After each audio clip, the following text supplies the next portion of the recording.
할렐루야. 하나님의 변함없는 사랑이 우리 모든 믿음의 가족들을 구원하시길 축복합니다. 인간이 할 수 있는 가장 위대한 일이 있다면 그것은 사랑일 것입니다. 왜냐하면 사랑은 원래 하나님께 속한 것이기 때문입니다. 요한 1서 4장 7절에서 8절 말씀입니다. 사랑하는 자들아, 우리가 서로 사랑하자. 사랑은 하나님께 속한 것이니 사랑하는 자마다 하나님으로부터 나서 하나님을 알고 사랑하지 아니하는 자는 하나님을 알지 못하나니 이는 하나님은 사랑이심이라. 아멘. 세상에서는 수많은 사랑에 대해 이야기합니다. 하지만 안타깝지만 하나님의 사랑이 아니고서는 온전할 수 없습니다. 물론 이 세상에서 서로 주고받는 수많은 사랑들 속에도 하나님의 사랑의 조각들이 들어있을 수도 있습니다. 그래도 인간이 하나님의 형상을 닮아 창조되었으니 말입니다. 하지만 인간이 죄로 인해 그 영혼이 파괴된 후부터는 우리 안에 있는 하나님의 사랑도 함께 파괴되어서 인간 사이에서의 사랑이 불완전할 수밖에 없게 되었습니다. 그 틈에 잘못된 두려움이 자리하게 되었고 그래서 인간은 늘 불안할 수밖에 없는 존재가 되었습니다.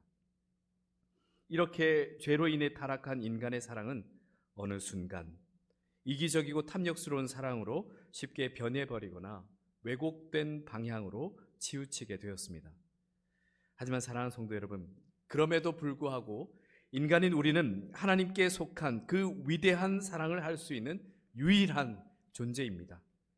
이 사랑은 단순히 종교심을 이야기하는 것이 아닙니다. 우리가 살면서 하게 되는 모든 사랑을 더욱 온전케 할 수 있는 사랑, 그 사랑의 근원을 말씀드리는 것입니다. 그 사랑의 근원이 바로 하나님의 사랑입니다. 그렇다면 이 땅을 살아가는 우리가 무엇을 통해서 이 사랑의 근원인 하나님의 사랑을 알 수 있겠습니까?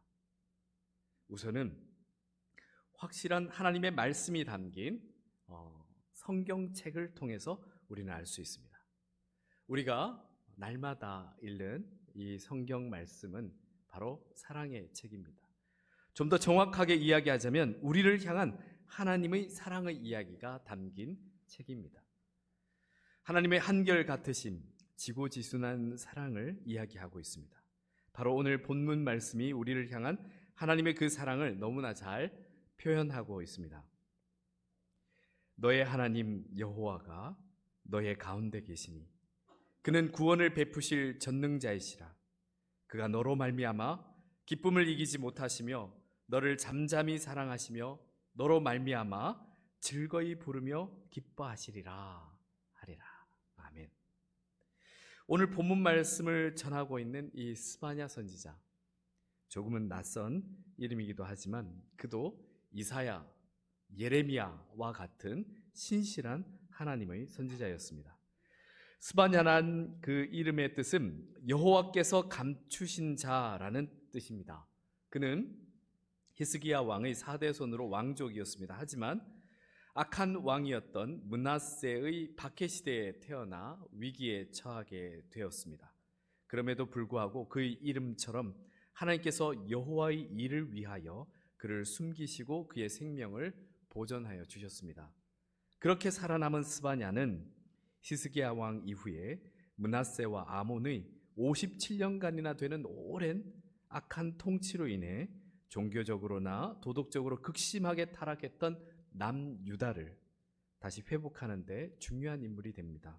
이를 종교개혁하고자 했던 요시야 왕을 도와 이 모든 일을 이루어가는 데 중요한 인물로 쓰임받게 됩니다. 스바냐는 당시 나라가 위기에 처한 것을 보고 곧 다가올 하나님의 준엄한 심판을 피하기 위해서 하나님께서 자기의 백성을 얼마나 사랑하셨는지, 얼마나 사랑하시는지를 전하면서 이제 우리가 하나님을 제대로 사랑해야 할 차례입니다 라는 것을 선포한 선지자였습니다. 스바냐 선지자가 전하는 하나님의 사랑은 오늘 말씀에서 보시는 것처럼 하나님은 하나님의 백성들과 반드시 함께 하시는 사랑을 하신다고 전하고 있습니다. 그저 좋은 시절에만 함께하는 세상적인 사랑이 아니라 좋은 시절이든 어렵고 힘든 시절이든 언제나 하나님은 하나님의 백성과 함께 그 가운데 계시며 결코 떠나지 않는 그러한 사랑을 하고 계신다라고 전하고 있습니다. 그리고 그렇게 자기 백성과 함께 계실 뿐만 아니라 구원을 베푸실 전능자라는 표현에서 알 수 있듯이 자기 백성을, 사랑하는 자기의 백성을 반드시 구원하고야만은 그런 멋진 사랑을 하십니다 라고 전하고 있습니다. 오늘 성경 말씀의 전능자로 번역된 히브리어는 용사 또는 전사라는 의미가 담겨 있습니다. 즉 하나님은 자기 백성을 구원하시기 위해서라면 조금도 망설임 없이 어떤 싸움이든 모든 싸움에 앞장서서 뛰어드셔서 반드시 이기시고 그 승리를 자기 백성에게 전해주시는 그런 아주 멋진 사랑을 하십니다 라고 전하고 있습니다. 우리 하나님이 너무 멋지지 않으십니까? 그런데 이 하나님의 사랑을 자세히 들여다보고 묵상하다 보면 일반적으로 여러 종교에서 볼 수 있는 그런 흔한 이 사랑의 구도는 아니라는 것을 발견하게 됩니다. 일반적인 종교에서는 신을 숭배하는 사람들이 먼저 신을 찾고 그 신을 기쁘게 한 후에 그 숭배하는 그 신이 그를 숭배하고 있는 사람들에게 자비를 베푸는 그러한 형태의 종교적 사랑의 구도를 가지고 있습니다. 하지만 우리 하나님의 사랑은 너무나 다릅니다. 그 사랑의 시작부터 완전히 다릅니다. 왜냐하면 창조주이신 하나님이 피조물인 인간을 향해 먼저 사랑을 시작하셨기 때문입니다. 그리고 그 사랑은 그저 세상의 수많은 종교들에서 이야기되는 신과 그를 숭배하는 사람들의 주종 관계에 의한 지배적인 사랑이 아니라 정말 사랑하는 관계에서만 볼 수 있는 그런 사랑을 하나님이 먼저 시작하셨습니다. 오늘 본문에서 하나님의 사랑을 설명하기를 그가 너로 말미암아 기쁨을 이기지 못하시며 너를 잠잠히 사랑하시며 너로 말미암아 즐거이 부르며 기뻐하리라고 표현하고 있습니다. 하나님은 자기 백성으로 말미암아 기쁨을 이기지 못하신다고 전하고 있습니다. 이는 자기 백성을 너무나 사랑해서 어쩔 줄 몰라 하신다는 표현입니다. 왜 아기를 바라볼 때 특히 여러분의 손주나 자녀가 아주 어린 시절 그들을 바라볼 때를 한번 떠올려 보시기 바랍니다. 그들이 부모에게나 할머니, 할아버지에게 아무것도 해주지 못해도 그저 그 존재 자체만으로도 너무나 사랑스러워서 어쩔 줄 몰라 하며 기뻐했던 적이 다들 있지 않으십니까? 바로 우리 하나님께서 우리를 그렇게 바라보시며 사랑하고 계신다고 합니다. 뿐만 아니라 너를 잠잠히 사랑하시며 너로 말미암아 즐거이 부르며 기뻐하시리라 라는 표현은 그저 조용하게 차분하게 자기 백성에게 하나님의 사랑을 베푸신다라는 뜻은 아닙니다. 이 뜻은 오히려 더 큽니다. 하나님이 자기 백성을 향한 그 사랑이 너무나 커서 그 사랑에 하나님이 푹 잠잠히 빠지셔서 그 사랑에 즐거워하며 기뻐하신다는 더 적극적이고 열정적인 뜻입니다. 이처럼 하나님의 우리를 향한 사랑은 진심이십니다. 그리고 이 사랑에 대해서만큼은 매우 적극적이십니다.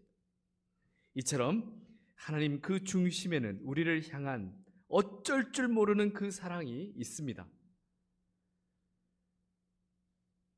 하나님의 사랑을 자꾸 묵상하면 묵상할수록 참으로 놀랍다는 생각이 듭니다. 하나님은 우리를 위해서라면 자신이 망가지시는 것을 조금도 두려워하지 않으신다는 사실을 새삼 또다시 깨닫게 됩니다.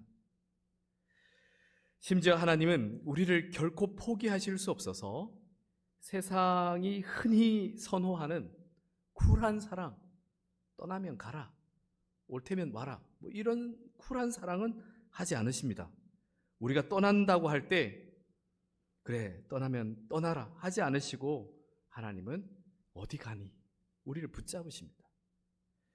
그럼에도 우리가 하나님을 뿌리치고 떠나버렸을 때 하나님은 그래 어디 잘 사나 보자 나도 필요 없다 라고 하지 않으시고 우리를 돌아오라 돌아오라 부르시며 우리가 돌아오길 기다리고 또 기다리십니다. 그러다가 우리가 뒤늦게 깨닫고 돌아온 탕자처럼 그저 만신창이가 되어서 슬그머니 돌아오려 할 때에도 이제 와서 어딜 돌아와?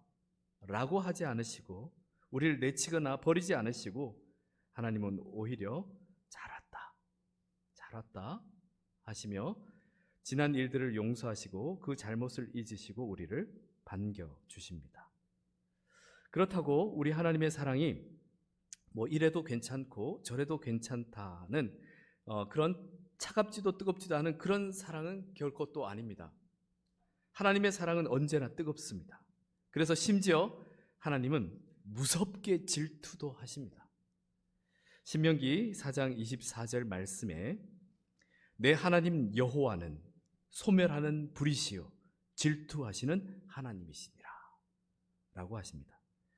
그래서 출애굽기 34장 14절에는 이렇게까지 이야기하십니다. 너는 다른 신에게 절하지 말라. 여호와는 질투라 이름하는 질투의 하나님임이니라. 이처럼 하나님의 사랑은 우리가 있어도 그만 없어도 그만인 사랑이 아닙니다. 그리고 하나님의 사랑은 우리가 이를 사랑하든 저것을 겸하여 사랑하든 어떤 형태로 사랑하든 상관없는 그런 사랑도 아닙니다. 하나님이 우리에게 진심이듯이 하나님도 우리가 하나님께 진심이기를 바라십니다. 그렇다면 하나님께서 우리를 사랑하시는 그 사랑의 진심은 과연 얼마만큼이겠습니까? 사랑하는 성도 여러분, 하나님의 진정한 사랑을 우리는 십자가에서 확실히 알 수 있습니다. 하나님께서는 우리에 대한 자기의 사랑을 십자가에서 확증하셨습니다. 하나님은 정말 모든 것을 다 바쳐서 우리를 사랑하십니다. 그런데 이렇게 놀라운 사랑을 받고 있는 우리는 과연 어느 정도로 하나님을 사랑하고 있는 것이겠습니까? 혹여나 하나님의 사랑을 너무나 당연한 것으로 여기고 우리는 하나님을 그저 우리가 원할 때 원하는 방식으로만 사랑하고 있지는 않으십니까? 이 세상에도 그 어떤 사랑도 당연한 것은 없습니다. 부모의 자녀에 대한 사랑, 자녀가 부모를 존경하고 사랑하는 것, 친구 사이에 서로 배려하고 사랑하는 것, 부부의 사랑, 이 세상에 존재하는 사랑조차도 당연한 사랑은 없습니다. 모두 그 사랑에는 엄청난 희생과 헌신이 함께 담겨 있습니다. 우리를 향한 하나님의 사랑도 마찬가지입니다. 아니, 훨씬 더합니다. 인간인 우리가 감당할 수 없는 속죄 희생을 하나님께서 직접 감당하시면서 우리를 사랑하셨습니다. 그런데 우리는 하나님의 사랑을 너무 당연한 것으로 생각합니다. 하나님의 신이시니까, 아픔도 고통도 모르는 신이시니까 라고 하기도 하고, 성부 하나님이 직접 그 고난에 참여하거나 그 고난을 당한 것도 아니시고 성자 예수 그리스도를 내어주신 것뿐인데 이를 성부 하나님이 직접 감당했다고 할 수 있는가라고 억지를 부리기도 합니다. 그러나 이렇게 하나님의 사랑을 가볍게 생각하거나 왜곡해서는 안 됩니다. 이것은 우리 스스로를 불행하게 만드는 것입니다. 하나님의 그 사랑의 그 깊이를 제대로 깊이 깨달아야 합니다. 하나님은 세상의 헛된 것들을 따르고 사랑하는 어리석은 인간을 위해서 하나님은 하나님 자신을 주셨습니다. 우리는 지금까지 하나님을 제외하고 그저 예수 그리스도만이 십자가에 달려서 우리 죄를 속량했다라고 생각하고 성부 하나님은 직접 그 십자가의 고통에 참여하지 않았다라고 잘못 생각하고 있습니다. 그래서 위르겐 몰트만이라는 신학자는 십자가에 달리신 하나님이라는 책을 집필하게 됩니다. 이 책의 주제는 사도 바울로부터 시작된 십자가 신학과 이 신학을 계승한 종교개혁자 루터의 십자가 신학을 보다 명확하게 신학적으로 개념화한 것이라 할 수 있습니다. 우리는 예수님께서 십자가상에서 고통스러워하시며 엘리 엘리 라마 사박다니 나의 하나님 어찌하여 나를 버리셨나이까 라고 부르짖었을 때 하나님께서 그 부르짖음에 침묵하셨음을 보았습니다. 그 이유에 대해서도 우리는 우리를 살리기 위해서 우리를 위해 죄의 속죄물로 대속죄물로 예수 그리스도를 완전히 내어주시기 위해서 성부 하나님은 성자 예수 그리스도의 부르짖음에 침묵하셨을 뿐만 아니라 그리스도를 십자가에서 완전히 버리셨다는 사실까지는 우리가 알고 있습니다. 그렇다면 성부 하나님은 예수 그리스도께서 십자가에서 고통당하시며 외로이 죽어갈 때 과연 어디에 계셨겠습니까? 성부 하나님은 그 십자가 고통과는 무관하게 단지 예수 그리스도가 고통스럽게 십자가에 죽어가는 것을 지켜만 보셨겠습니까? 몰트만이라는 신학자는 이 부분에서 유대인으로서 노벨 평화상을 받은 엘리 비젤이라는 사람의 나이트, 밤이라는 책 중에 소개된 이야기를 인용하고 있습니다. 엘리 비젤이라는 사람은 2차 세계대전 당시 독일의 유대인 집단 수용소였던 아우슈비츠에서 생과 사의 위기를 넘기고 살아난 인물입니다. 그래서 그의 책은 그때의 경험들을 쓴 내용으로 담겨 있습니다. 아우슈비츠에서 하루는 집단 수용소를 탈출하다가 잡힌 두 사람을 수용소에 갇힌 유대인들을 다 모아놓고 공개적으로 처형한 일이 있었습니다. 교수형에 처해진 두 사람은 각각 한 사람은 나이 많은 노인이었고 또 다른 한 사람은 어린 청년이었습니다. 노인은 줄에 매달리자마자 이내 숨이 끊어졌습니다. 하지만 청년은 30분째 이 올가미에 목이 매달린 채 고통스럽게 몸부림치고 있었습니다. 이 참혹한 광경을 지켜보던 유대인들 무리 속에서 절규하듯 이런 외침이 들려옵니다. 하나님은 어디 계시냐? 라고 말입니다. 아무것도 할 수 없는 상황에서 무력하게 고통 가운데 죽어가는 청년을 바라보던 군중 속에서 또다시 하나님은 지금 어디 계시냐? 라는 소리가 들려옵니다. 그때 엘리 비젤의 마음속에 이런 외침이 들려옵니다. 하나님은 여기 계신다. 하나님은 저기 교수대 위에 목매달려 있다. 라는 음성을 듣게 됩니다. 몰트만은 이 장면을 인용하면서 하나님께서 그리스도 안에 계셨다라고 했습니다. 그러면서 그는 만일 하나님이 울 수도 없고 고통당할 수도 없는 그런 무정하고 무감각한 하나님이라면 이는 하나님이 될 수 없을 뿐만 아니라 하나님을 그렇게 이해하는 것은 하나님을 모독하는 것이라 이렇게 이야기합니다. 그래서 그는 하나님이 예수 그리스도 안에서 십자가에 못 박히셨다라고 하는 의미에서 십자가에 달리신 하나님이라고 한 것입니다. 사랑하는 성도 여러분, 우리를 구원한 이 십자가 사건은 하나님의 삼위일체적인 사건입니다. 성부, 성자, 성령, 삼위일체신 하나님은 분명히 삼위가 존재하지만 또한 일체로서 결코 분리될 수 없습니다. 그러므로 결코 참혹한 고통과 아픔 혹은 영광과 기쁨도 분리될 수 없습니다. 우리가 하나님의 존재 방식을 다 이해하지 못할 뿐이지 하나님은 예수 그리스도의 십자가에 함께 하셨습니다. 그래서 이 십자가는 성부 하나님, 성자 예수 그리스도, 성령님, 삼위일체이신 하나님이 우리를 살려내시고자 이루신 놀라운 사랑의 사건입니다. 하나님의 이 처절하고도 진심 어린 사랑은 그저 세상이 주는 달콤한 말뿐인 혹은 유효기간이 있어 언젠가는 변해버리는 그런 사랑이 아닌 진정한 사랑, 영원한 사랑입니다. 그렇기 때문에 혹여라도 우리가 이 고난과 어려움에 처하게 될 때 하나님은 어디 계시냐 하고 이리저리 하나님을 찾을 것이 아니라 우리와 함께 그 고난과 어려움 가운데서 우리보다 더 아파하고 계신 하나님을 만나시기를 바랍니다. 그래서 하나님의 그 사랑으로 다시 회복되시기를 축복합니다. 그리고 또한 하나님을 진실로 우리도 사랑함으로써 그 사랑의 완성을 이루시기를 축복합니다. 사랑은 결국 함께 이루어가는 것입니다. 하나님의 일편단심인 사랑으로만으로는 이 사랑이 완성될 수가 없습니다. 하나님은 하나님의 진심을 다해 우리를 사랑하셨습니다. 이제 우리가 사랑할 차례입니다. 하나님은 우리를 사랑하기 위해 정말 생명도 포기하셨습니다.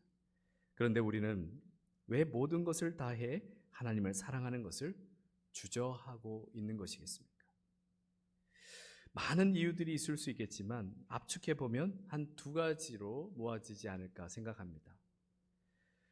하나님께서 이처럼 사랑하셨는데 우리가 적극적으로 모든 것을 다해 하나님을 사랑하지 못하는 이유는 첫째, 정말 사랑하는 것이 아니거나 둘째, 하나님의 그 사랑을 깊이 제대로 깨닫지 못한 이유 때문은 아니겠습니까?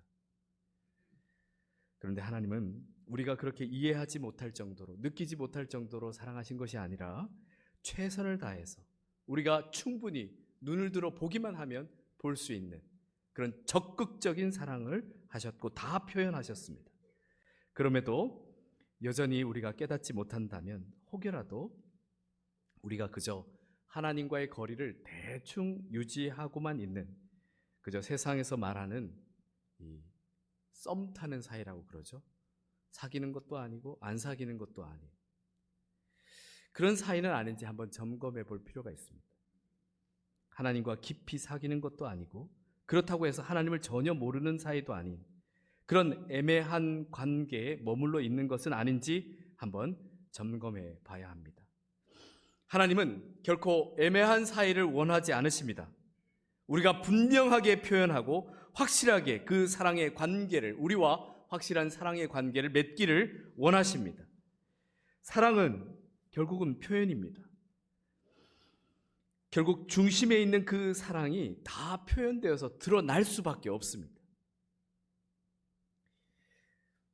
언젠가 제가 어디선가 한 번쯤 이야기 드린 적이 있을 수도 있는 이야기인데요. 마치 처음 듣는 것처럼 들어주시면 좋겠습니다. 예전에 아내와 연애하던 시절에 아내가 제게 이렇게 물었습니다. 그때는 저를 오빠라고 불렀습니다. 왜 다들 연애해 보셨죠? 오빠가 아빠 되고 그랬습니다. 그때는 오빠라고 불렀는데요. 이렇게 묻습니다. 오빠는 이 세상에서 누굴 제일 사랑해? 이렇게 물었습니다. 그런데 여러분, 사귀고 있는데 연인들은 왜 이런 걸 자꾸 물어보는 걸까요? 아마 사랑을 자꾸 확인해 보고 싶어서가 아닐까 그렇게 생각합니다. 그래서 저는 확실하게 이렇게 대답했습니다. 하나님. 그러자 순간 잠시 정적이 있더니 제게 이렇게 이야기합니다. 재수없어 라고 하는 겁니다. 물론 제 답변은 놀리려고 하건 또 있지만 제 진심이 늘 그렇게 있어서이기도 합니다. 정말 저는 이 세상 그 무엇보다도 그 누구보다도 하나님을 사랑합니다. 지금도 이 자리에 함께하고 계신 분들 그 누구보다도 저는 하나님을 사랑합니다. 누군가 제게 오셔서 목사님 우리 교인 중에서 누구를 제일 사랑하십니까? 라고 막 웃으면서 물으셔도 저는 하나님 이렇게 대답할 겁니다. 그래서 또 아이 재수없어 이렇게 하는 이야기를 듣는다 할지라도 어쩔 수 없습니다. 비록 제 사랑이 하나님의 사랑의 10,000분의 1 아니 100억 분의 1도 미치지 못하는 아주 부족한 사랑일지라도 저는 하나님을 이 세상 그 어떤 누구보다도 사랑합니다. 여기 계신 분들이 저를 참 아껴주시고 사랑해 주신다 하더라도 제 생명을 대신해서 저를 죄와 악에서 구원해 주실 수 있는 분이 계시지는 않지 않습니까? 그런데 하나님은 저를 대신해서 죽으셨습니다. 저를 그저 죄와 악에 버려두지 않으시고 자신을 내어주시면서 저를 살려주셨습니다. 그런데 사랑하는 성도 여러분, 이 사실이 어디 제게만 해당되는 사실이겠습니까? 이 자리에 함께하는 모든 분들에게도 실제로 일어난 사실입니다. 주님께서 사랑하신 성도 여러분, 이제 우리가 사랑할 차례입니다. 우리가 하나님을 진실되게 사랑함으로 우리는 드디어 완전한 사랑을 할 수 있습니다. 그리고 우리 안에 하나님의 그 사랑이 있을 때라야 비로소 내 자신을, 내 가족을, 내 이웃을, 그리고 지금 함께하고 있는 우리 공동체의 지체들을 진정으로 사랑할 수 있습니다. 그저 내가 가지고 있는 인간적인 사랑으로는 결코 모든 순간 모두를 사랑해낼 수는 없습니다. 하지만 하나님이 나를 언제나 얼마나 사랑하시는지를 깊이 깨닫는다면 그 사랑이 동일하게 내 가족에게, 내 이웃에게, 함께하는 공동체 지체에게 있다는 그 사실을 함께 깨닫게 되고 그를 바라볼 때 어찌 사랑하지 않을 수 있겠습니까? 이처럼 하나님을 진실로 사랑하는 것이 결국 자기 자신을 진실로 사랑하는 것이고 내 가족을 진실로 사랑하는 것이며 우리 공동체를 사랑하는 것입니다. 그래서 우리에게 주어진 그 소중한 날들을 하나님과 함께하며 하나님을 사랑하는 그 사랑에 힘입어서 이 세상을 두려움 없이 살아가시길 축복합니다. 함께 기도드리겠습니다. 우리를 사랑하시는 아버지 하나님, 하나님은 진정 우리를 사랑하기 위해 모든 것을 다 내어주셨습니다. 그러고도 아깝지 않고 우리를 그저 바라볼 때 어찌할 줄 몰라 그 기쁨에 주체하지 못하는 사랑을 우리에게 행하십니다. 베푸십니다.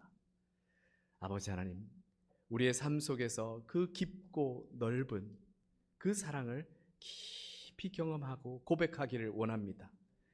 성령께서 우리의 눈을 뜨게 하고 또 귀를 열어서 하나님의 사랑의 메시지를 듣게 하며 또 우리에게 행하신 그 십자가 구원의 그 사랑을 바라보게 하옵소서. 그래서 그 사랑 안에서 이 세상을 두려움 없이 담대함으로, 이 세상 그 무엇도 줄 수 없는 평안함으로 살아가도록 인도하여 주옵소서. 우리 주 예수 그리스도의 이름으로 기도드립니다. 아멘.